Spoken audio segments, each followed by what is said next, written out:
My name is Margaret. I am 28 years old. My husband's name is William. He is 30. We live in a small stone cottage at the edge of a quiet village in England. This happened in the year 1847. I work part-time at the village library.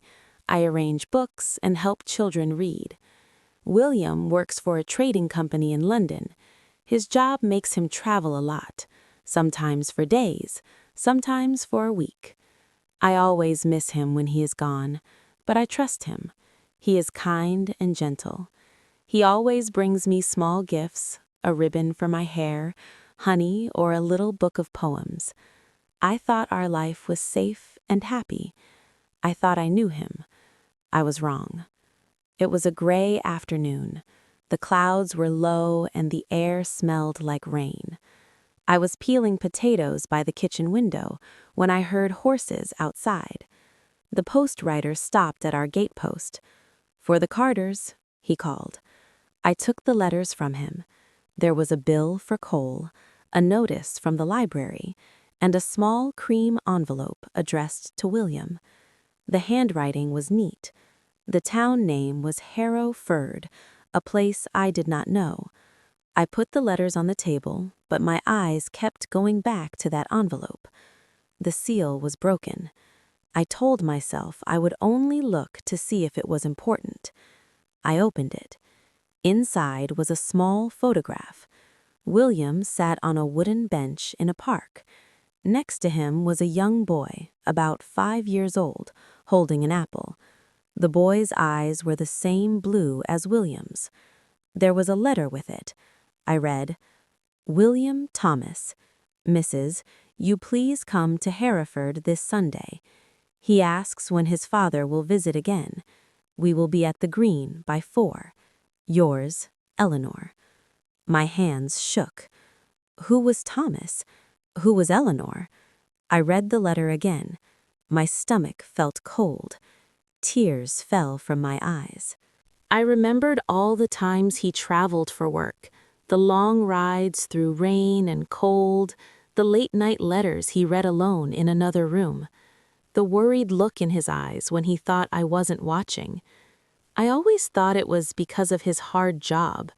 I never ever thought something was wrong. That night, William came home. His coat smelled of rain and smoke. He kissed my cheek and smiled. "I'm home," he said. I could not smile back. My mind was full of the letter. We ate dinner in silence. Then I stood and put the letter in front of him. He froze. His fork stopped moving. "You opened my post?" he asked quietly. "Yes," I said. "Who is Thomas? Who is Eleanor?" His shoulders dropped. He looked away. "Margaret, I should have told you," he said. "Thomas is my son." My heart stopped. "Your son?" I whispered. "And Eleanor, she is his mother." He told me everything. "I met Eleanor before I met you. We were together once, but we broke up. Then she wrote to say she was pregnant." I stared at him, speechless.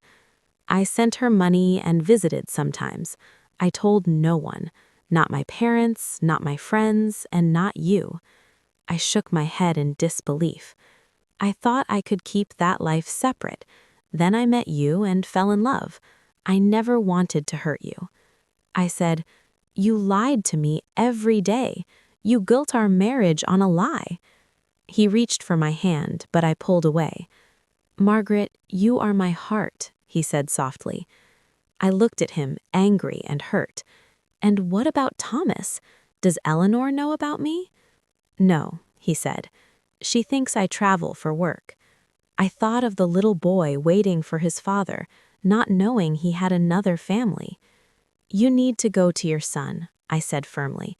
"Please, Margaret, go." He packed his things slowly. His hands were shaking at the door. He turned and said softly, "I love you." I said nothing. The door closed behind him.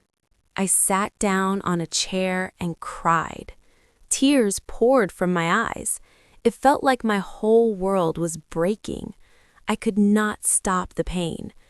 Inside, I felt lost, alone, and so tired. For days, I barely ate or slept. My heart ached for the life I thought I had, for the man I thought I knew. William sent me letters. He said he missed me and would leave Eleanor. But how could I trust a man who hid a child from me? I felt angry and ashamed that I didn't see the truth sooner. Slowly, the tears stopped, and I made a choice. I wrote back, "Do not come back. It is over." Without William's money, I had to leave the cottage. I rented a small room above a bakery in the village. I left my part-time library job and started working full-time as a nurse's helper at the hospital. The work was hard, but it kept me busy. Months passed. Winter came and the hills were covered in snow. One cold, windy afternoon, I was walking home. At the end of the lane, I saw William. He was holding the hand of a small boy. It was Thomas. William looked older and tired. Our eyes met. His were full of sorrow. I gave him a small, sad smile and walked past. I didn't look back. That night, I sat by the window and watched the snow fall. My heart was broken, but I was still here. I had survived. I was stronger. If you are hurting, remember this. You can survive. You can heal. And you can build a life that is truly yours. Winter slowly loosened its grip on the village. The snow melted and pale green buds appeared on the trees. Life moved forward, even when my heart still felt heavy. Working at the hospital changed me. Every day I saw pain greater than my own. Men wounded in accidents, women losing children, mothers praying through tears. I learned how fragile life was and how strong a human heart could be. The matron noticed my dedication. She trusted me with more responsibility. For the first time since my marriage ended, I felt useful, respected. At night, I still thought of William, not with anger anymore, but with a quiet sadness. I wondered if he was happy, if Thomas laughed easily, if Eleanor ever knew the truth. One afternoon, a new doctor arrived at the hospital. His name was Henry Collins. He was kind, thoughtful, and spoke gently to everyone. He treated patients as people, not cases. At first, we spoke only of work, then of books. He loved poetry, just as I did. Sometimes, during breaks, we talked about life, loss, hope, and starting again. He never asked about my past, and I did not offer it. It felt safe to simply be Margaret. Spring came fully. The village was alive with color and sound. One evening, as I walked home, I realized something surprising. I was smiling. Not because my past pain had vanished, but because it no longer owned me. One Sunday, Henry asked if I would like to walk by the river. I hesitated. My heart remembered betrayal, but it also remembered survival. "Yes," I said softly.